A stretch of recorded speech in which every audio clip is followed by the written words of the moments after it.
My name is Alia Adlina Azman binti Muhammad Azman and my matrix number is A24835572.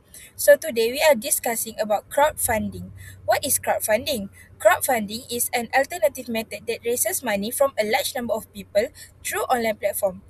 Crowdfunding is a growth driven by technology advancement, internet access and digital entrepreneurship. It's also allowed entrepreneurs to connect directly with investor and the public without relying on traditional bank loans.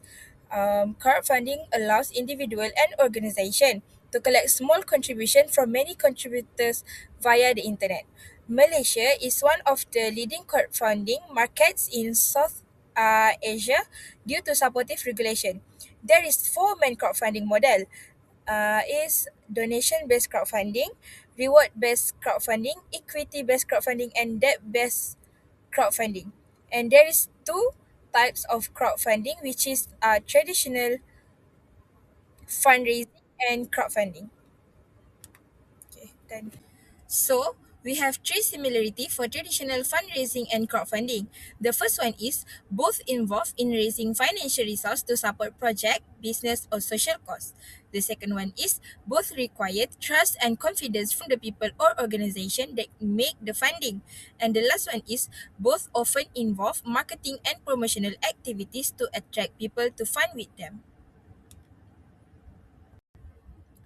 Differences between traditional fundraising and crowdfunding. As you can see here, we have six aspects. The first one is source of fund. For crowdfunding, we need a large number of people from public and online contributor. Meanwhile, for the traditional fundraising, the source is from bank, venture capitalists, limited donors, and specific investor. Next, platform. For crowdfunding, basically we through online platform. And for traditional fundraising, we use physical meeting. Okay. Other than that, cost and time. For crowdfunding, the cost is lower cost and the time is flexible. For maybe faster and even 24 hours. And for the traditional fundraising, for the cost is a bit expensive and the time is need a free time lah to consult.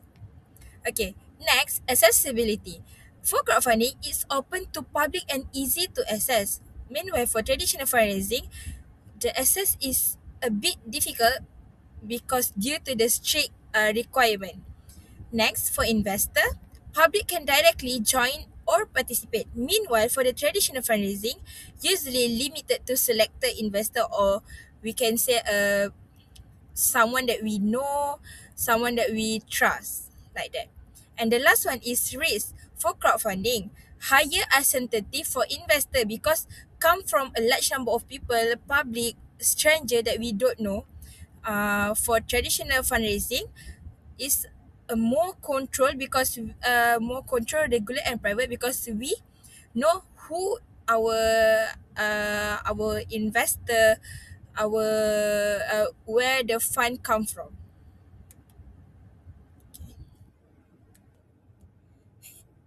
History of the crowdfunding in Malaysia. Crowdfunding really started picking up in Malaysia around the 2010. This was a big part of the country plans to boost its digital economy. And help more people to start business. In 2015, the Securities Commission Malaysia put out rules for equity crowdfunding ECF platform.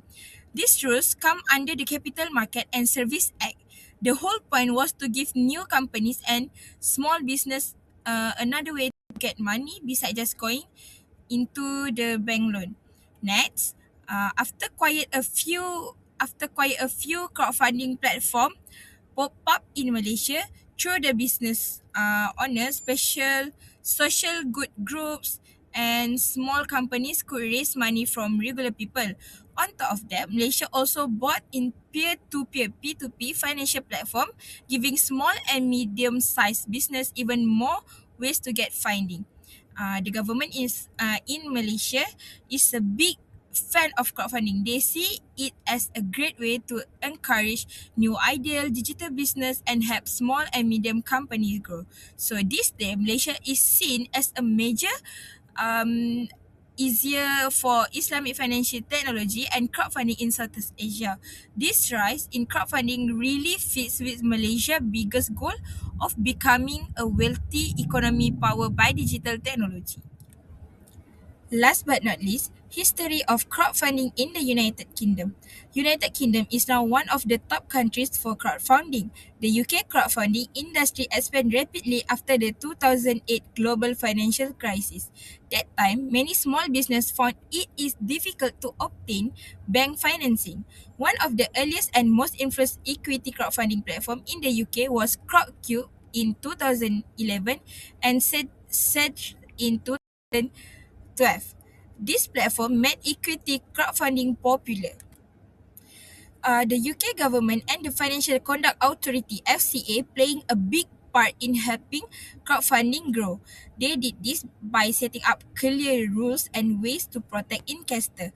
Because of this people regulation, the UK became one of the most advanced places for crowdfunding in the world. The crowdfunding market in the UK got known for backing new companies in areas like technology, financial technology, fintech, renewable energy, and creative industry. Even now, the UK is still one of the strongest crowdfunding markets in is also continues to have an impact on how other countries set up their own crowdfunding rules. Next, we have history of crowdfunding in the United States.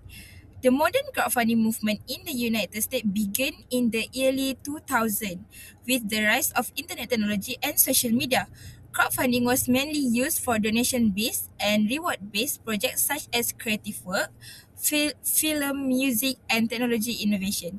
Okay, one of the earliest major crowdfunding platform was Kiva, founded in 2005, which focused on microfinance and social lending.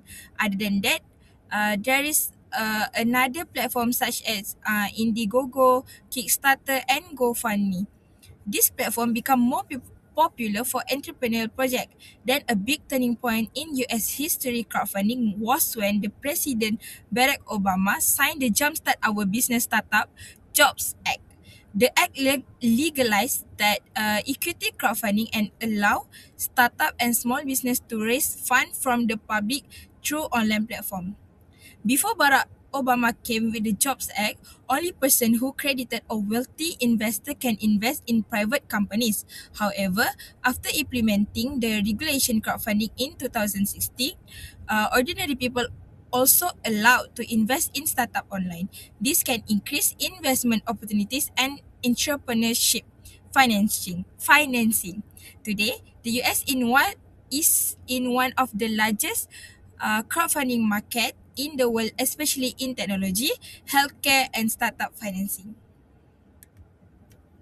Okay, lagi satu. Crowdfunding offers several advantages to entrepreneurs and startups. First, it provides easy access to funding without the complicated procedure associated with traditional bank loans. Second, crowdfunding platforms act as a marketing tools by increasing the brand awareness and attracting media attention. In addition, business can receive valuable feedback and expert advice that help improve their products. Crowdfunding also allows companies to test market demand before launching a product. Finally, investors can follow project progress and help promote the business through their own network. Despite its benefit, crowdfunding also have several disadvantages. First, not all projects are accepted by crowdfunding platform because they must meet specific requirements. Second, businesses need to invest significant time and resource in marketing activities before launching a campaign. Another challenge is the risk of not achieving the funding target, which may result in receiving no funds at all. Lastly, business face the risk of idea theft if their innovations are not protected by patents, trademark, and copyright. There are four main types of crowdfunding. Reward-based crowdfunding provides contributors with product or special rewards in exchange of their support. Equity-based crowdfundings allow investors to own share in the company and benefit from future growth. Donation-based crowdfunding is mainly used by charities and non-profit organizations, where contributors donate without expecting any financial returns. Finally, debt-based crowdfunding, also known as peer-to-peer lending, allows businesses to borrow funds from investors and repay them with interest over a specific period. Crowdfunding is legal in the United States, the United Kingdom, and Malaysia, but each country regulates it differently. In the US, the Jobs Act of 2012 allows small businesses to raise funds online with strict rules from the SEC to protect investors. In the UK, the Financial Conduct Authority regulates equity and peer-to-peer crowdfunding with a risk warning and investor checks, while donation and rewards models are less controlled. Malaysia introduced guidelines in 2015 under the Securities Commission, setting fundraising limits and investor caps. Malaysia also pioneered Sharia-compliant crowdfunding platforms to support Islamic finance. Overall, all three countries recognize crowdfunding as legal. The US and UK emphasize investor protection, while Malaysia focuses on accessibility for SMEs. Common challenges include compliance costs, investor education, and fraud prevention. Assalamualaikum, my name is Nurul Aimardia binti Abdul Manaf. My matric number is A24A3626. We go to the potential of crowdfunding. Crowdfunding has a great potential because it helps people raise money from the public through online platforms. It is an alternative source of funding for those who cannot get loans from banks and investors. For students and individuals, crowdfunding is very useful because they can raise money for business ideas, academic projects, and creative activities without needing collateral or a credit history. It also helps them develop skills such as planning, marketing, and communication. Crowdfunding also supports entrepreneurship by helping startups and small business get funding in the early stage. Entrepreneurs can test their products in the market and gain support from the potential customers. In Malaysia, crowdfunding supports innovation, SME growth, and job creation. It also encourages young people to participate in business and economic activities. Lastly, crowdfunding is regulated by the Securities Commission Malaysia, which helps ensure transparency, security, and investor confidence. In conclusion, crowdfunding is a powerful financial tool that supports individuals, entrepreneurs, and Malaysia's economic development. That's all. Thank you. Hi everyone, today I will present about the accounting treatment and financial reporting framework of crowdfunding.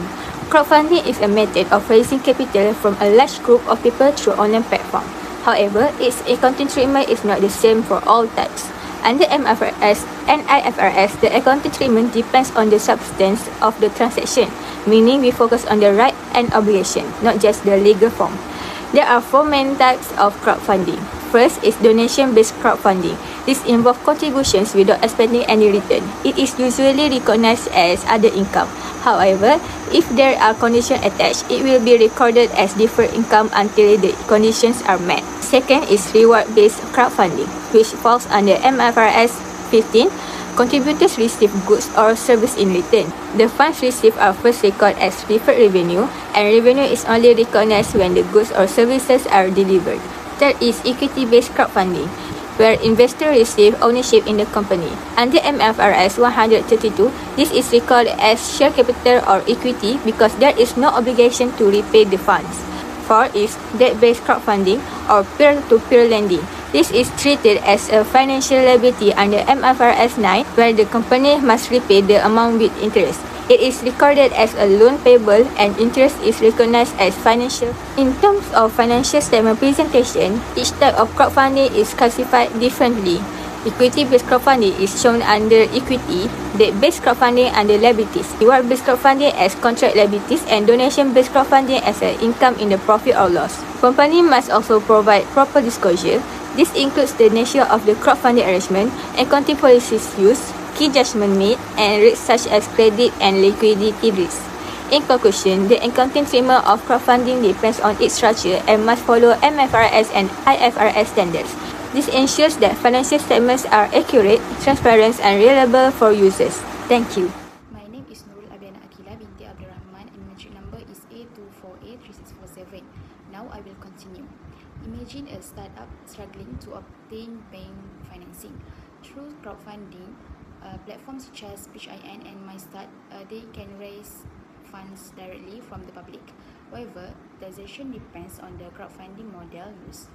Nations may be exempt from tax if they are generally charitable, while reward-based crowdfunding is usually treated as taxable business income.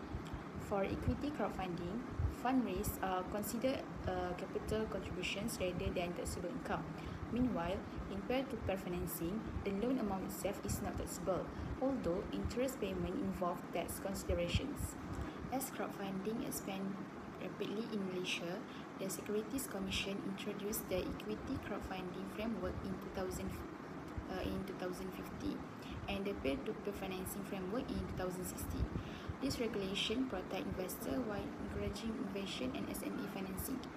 To attract more investment, the government also provides tax incentives for qualifying ECF and angel investors. Although challenges such as tax uncertainty, investor risk, and cross-border issues remain, crowdfunding continues to play an important role in supporting entrepreneurship, innovation, and financial inclusion.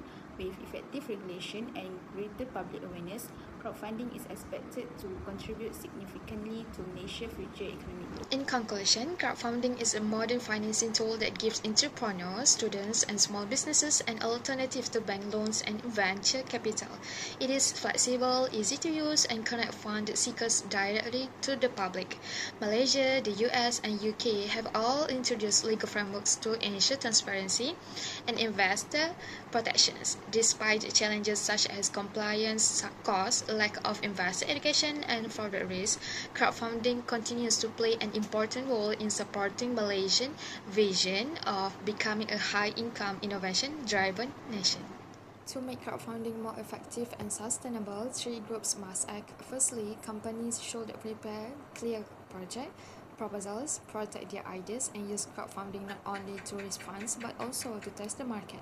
Second, regulators like the Securities Commission and LHDN should expand tax incentives, give clearer guidance on taxation, and strengthen investor education and fraud prevention. And the last one, government should encourage more youth and SMEs to participate through training, subsidies, and support for Sharia-compliant platforms. Together, these steps will build confidence, protect investors, and grow Malaysia's crowdfunding ecosystem.